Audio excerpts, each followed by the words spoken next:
هذا أيضا شأنه عظيم. الذي يلاحظه أن الذين يمسكون هذه الأرض هم من الإخوان، الواحد منهم يعبث بها ويعبث ويعبث ويعبث، وأخيرا يعني يقسم المال. أصلا المواريث الله تعالى اهتم بها كثيرا جدا جدا جدا، والنبي صلى الله عليه وسلم أراد أن يعرف بهذا أول من يرفع إلى الناس، فعلى الناس إذن أن يعملوا به. الله تعالى قال تلك حدود الله، ما دامت حد حدود الله تعالى فعلينا أن نهتم بها كثيرا. إذا أكلت تمرة واحدة ليس حقا لك، هذا يقول النبي صلى الله عليه وسلم، يقول ما من لحم نبت من سحت فالنار أولى، أيما لحم نبت من سحت فالنار أولى به. فإذا هنا علينا أن نخاف الله تعالى في ذلك. والله تعالى أيضا غير أن يقول لنا تلك حدود الله قد مما قل منه أو كثر نصيبا مفروضا، مما قل منه أو كثر يعني ولو كان شيئا قليلا ليس لنا أن نتصرف فيه. عندنا قبيلة الحواريين، عندنا من جيراننا هؤلاء الواحد يقول مات فلان وترك عنزا، ترك شيئا يسيرا يهتمون بذلك خوفا من هذا الذي يعني يفعله نحن الآن. فعلينا إذن أن نهتم بهذا الأمر، أمر الميراث. العرب ما كانوا يورثون النساء ولا الأطفال لكلمة يعني فعلا ليست ذات أهمية. قالوا إن الطفل لا يقاتل مع القبيل، لا يأخذ حق القبائل الأخرى إذا ماروا عليه، لا يحمي القبيل إذا جاءها مدير من الخارج، والمرأة كذلك. فلذلك ما كانوا يورثون المرأة ولا كانوا يورثون الطفل. والنبي الله تعالى عندنا في الإسلام يقول مما قل منه أو نصيبا مفروضا يوزع بحسب الفرائض التي فرضها الله تعالى، ثم بعد ذلك تأتي العصبة. فعندنا مثلا في هذه المناطق الواحد مات الكبير، وهذه تسمى تفكيك الثروة. بعد أن كانت الواحدة يكون عند مجموعة. ماذا علينا أن نفعل؟ في الماضي كانت الأمهات تعطي إخوانها ميراثها، تتنازل عنه، وهذا خطأ، وقد تكون هي الأكثر حوجا من إخوانها. لماذا؟ لأن هذا الميراث الذي تأخذه سوف يذهب إلى أولادها هي، وأولادها لا يحملون اسم الوالد الذي أعطى الميراث، فهذا أيضا ليس يعني صحيحا. بعضهن والله يعني تقول أبوها إن شاء الله يعني حق النار. لماذا؟ لأنه أجبرها على أن تتنازل عن حقها لإخوانها، فهذه أيضا مصيبة. إذا تنازلت على كل صح غلط هذا شأنها، لكن إذا لم تتنازل لماذا لا تعطى؟ عندنا سجاير فواحد يعني مثلا أبوه رحمه الله توفي 3/1/86، أول منهم ذاك عندك الله والله دخلنا كذا أخرجنا كذا، دخلنا كذا أخرجنا كذا، ويوزع بحسب الولد بعد أن يعطى الذي يقوم بهذا العمل شيئا. فأنا أرى إن الوالد يجيب الوارثين إذا أراد أن يمثل واحد يقول لهم أخوكم هذا أنتم تعلمتم وما تعلم، نرى أن نجعل له إضافة. أخوكم هذا كان يعمل في هذه الزراعة، هو الذي نماه، هو الذي قومه، هو الذي جعل هذا، نجعل له شيئا يجعلونه له يعني شيئا معلوما، لا نعطيه مثلا النسبة الفلانية لأنه قايم بالعمل. المهم شيء يتراضى عليه الناس. بعد ذلك يتركونه للعمل. لكن أن نترك الناس العاملين كل المزارعين يقومون بكل شيء ونخرجهم يوم القيامة نؤكلهم حراما حتى يعني نقسمهم ونحن نتفرج ولا نرضى. كثير منا والله من النساء لا يرضين بذلك. فعلينا أن نقوم بالواجب. ما هو مات فلان، هنا عندنا أيضا سنة لا نعمل بها هنا في هذه المناطق. هي ماذا؟ سعد بن أبي وقاص قال النبي صلى الله عليه وسلم زاره الرسول صلى الله عليه وسلم في مرض شديد، قال كدت أموت في تلك المرض. قال يا رسول الله إن لي مالا يزيد ولا يملكني إلا ابن لي، أتصدق اللي هي تسمى الوصية أبوس بثلثي مالك؟ قال لا. بنصفه؟ قال لا. بثلثه؟ قال الثلث والثلث كثير. يبقى نحن إذا عدل المحتضر وصى بالثلث من واجب الورثة أن يقوموا به. زاد على ذلك بعد ذلك هم مخيرون في الزيادة بعد الثلث، لكن الأفضل قالوا أن يعدل إلى الربع بدل الثلث. النبي قال مات؟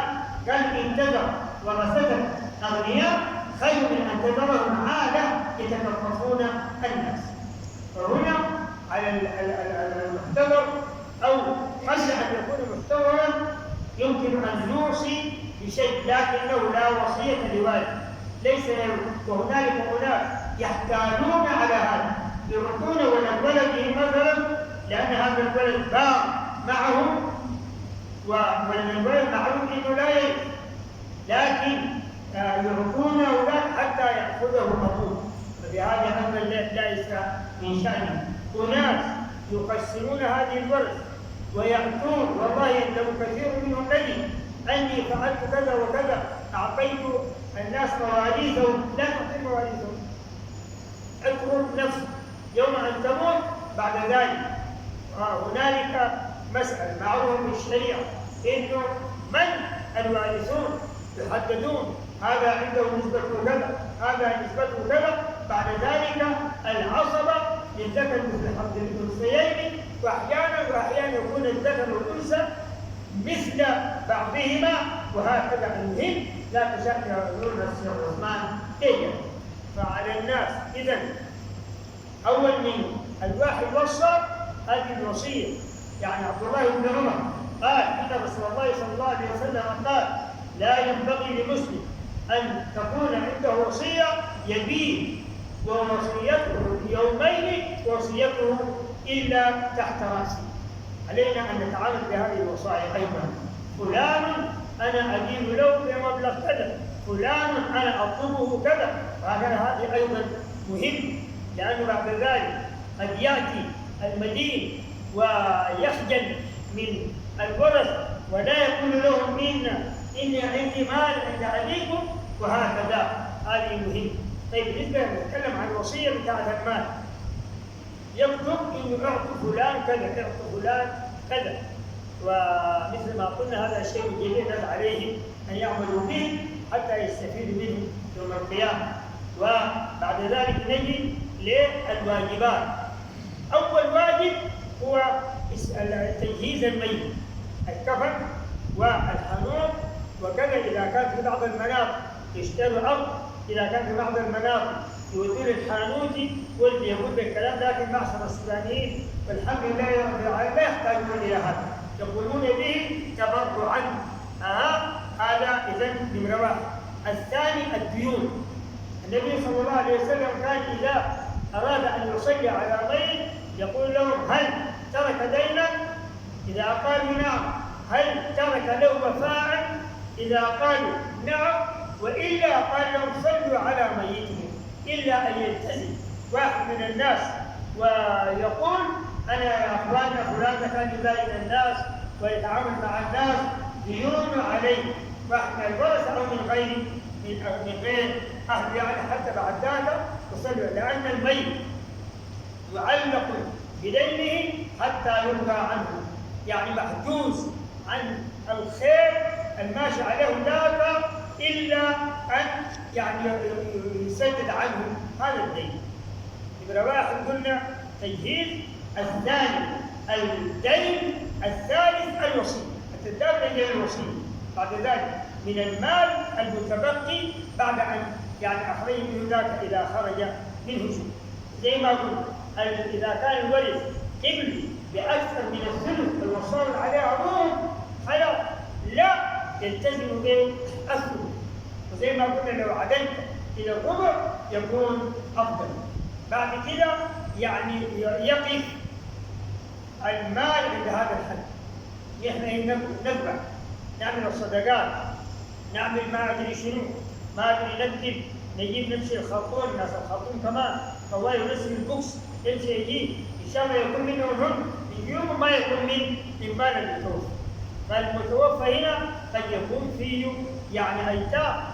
ومعلوم أن النبي صلى الله عليه وسلم رأى ليلة أسري به وعرف رأى أناسا الواحد منهم يلقم نارا لفمه تخرج من دبره. قال من هؤلاء يا أمير؟ قال هؤلاء الذين يأكلون أموال اليتامى ظلما إنما أهلاكهم الضلالات إنما يأكلون في بطونهم نارا وسيصلون سعيرا. فهنا يقول يعني شنو من مال اليتيم ده؟ إن شاء الله يتبرع به غالبا. كلامنا عن إنه المال اللي يكون مال. امرأة ممن خفي الله تعالى عجنت عجينة وتوفى زوجها، غطت هذا العجين وقال هذا الآن له شأن آخر، هذا الآن له رهان آخرين غيره.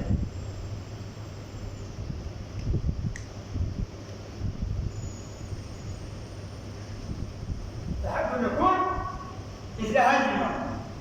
طيب بعد ذلك نوقف هذا المال نحجزه، كان تمر، كان مال، كان كذا، وأول يجيب لنا خبراء من المنطقة. نجي فلان ده والله ما سكن البلد، ونحن مشينا تعلمنا هناك، تعلمنا بلاد، نحن مشينا عملنا بيوت لابوه. نعمل شنو؟ أنا بالذات تجربتنا إنه كان ماسك التمر ده ومني قال أدوه الجمعة الفلانية، ده كمان 20 تمر صبيات ليله اثنين بعيد. وأي واحد يعني يرى إنه فلان ده والله كان كذا، الناس ينفذوه بحاجة عشان ما يكون يعني يتضرر. بعد كده دايرين نشغل الشغل ده بالنسبة للمعروف في البلد، في الناس الماسكين عرب والمعتاز ثاني أغراض، في نسبة الناس متعارفين عليها، إذا تعارفوا عليها وشافوها شرعيا إنها سليمة بتقسيم الزمن أو غير الناس يعملوها يسلموها يوم. لا دليل يوزعوها إن شاء الله تمر زمن. إذا كان ما إذا كان الجهل الثاني غير دون الناس العمل ده، فالمسألة اللي خطرة الناس حقوا فعلا يعني يعملون. وما في اللي ده كبير ولا صغير دي ملا غنية وغدا ولد غني أو كذا، إلا إذا تنازل الواحد معليش. هذا ما أردت أن أطرحه، والكلام يجيب الكلام إذا كان في حاجة عشان يستثنين كلمات ثانيات أمراض. أما خصوص الأيتام ظلم، الذين يأكلون أموال اليتامى ظلما إنما يأكلون في بطونهم نارا وسيصلون سعيرا. أهل السنة الحمد لله رب العالمين قبل 5 سنوات قال والله يعني في بعض الأيتام نعيم، قاموا شافون 14 يتيم من الأكثر حول، فقام الواحد بقى يدفع 100 جنيه. لما كانت 100 جنيه قبل 5 سنوات كانت يعني 30، يدفع شهريا لمدة سنة. شهريا يقوم يدوا أمات الأربعة 14 يتيم دي كانوا 3 أسر يدوهم بحسب العدد بتاع الأسر. مرة استمر الواحد سنة لو 5 سنوات لقى نفسه في سنة دفع له 1200 جنيه كانت قيمتها كبيرة. واحد قال من التجار قال أنا بدي أسرة كريستالة بتاع زيت، برضه في الآخر بعد 12 شهر لقى نفسه دفع له كرتونة كاملة. واحد لحد الليلة يدفع القيراط 5 سنوات دي مضروبة في 12 ب 60 إلا على الشهور الفضل كانوا 50 قيراط. الليلة لو قلنا له أدفع ليلة في مرة ومرتين وسنة ما يدفع. 5 سنوات دي دفع 5 سنوات إلا دفع فيها هذه الجوائز لحد الليل المستمر. واحد يعني قال يد ما عاد مهم الحياة كلها في أي لحظة مسلية. شوية السنة اللي بعدها قاموا رفعوا المبلغ ل 200 جنيه الناس بيعطيه. زاد الأيتام عملوه 24. السنة اللي بعدها عملوها 300 جنيه. زاد الأيتام عملوه 42. السنة اللي بعدها عملوها 500 جنيه. زاد الأيتام عملوا 62. الآن الناس يدفعوا 1000 عين كلهم عارفين مثلا يدفعوها. يعني عندنا 105 من الايتام يستفيدوا من المساله دي.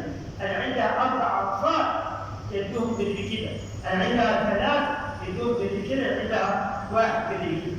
المساجد عندنا 14 موقع، 11 مسجد من 12 مسجد والباقي خلاوه. يرفع على 14 يقوم يعني يقول للناس يا جماعه الشهر بتاع الايتام الكل تتجمع ناس الوصايا يعني عندنا مثلا المسجدين الليله قلت يا جماعه اللي دفعوه في السنه اللي حتى شهر 8 اللي جاي لقيت مسجد دفع له يعني 377,000. يعني لو قلنا له الدعاء واحد ولا مثلا في كل شهر ما بتفرق مع الواحد ينساه واحد مع الباقي او واحد. ولو مسجد ينام دفع 333,000 لحد شهر 8 لحد اول 8 اول 9 تسمع السدد. وفي الجروبات يجيناهم دفع 2,458,000 برضه نفس الشيء. الله هناك لو دفع 10 او 20,000 قد ما يحسن الشهر اللي بعدها ينساه وهكذا. بدل ما الناس يستعودون به هنا ما يشيل منهم ياخذون يا غير نسال الله تعالى العافيه.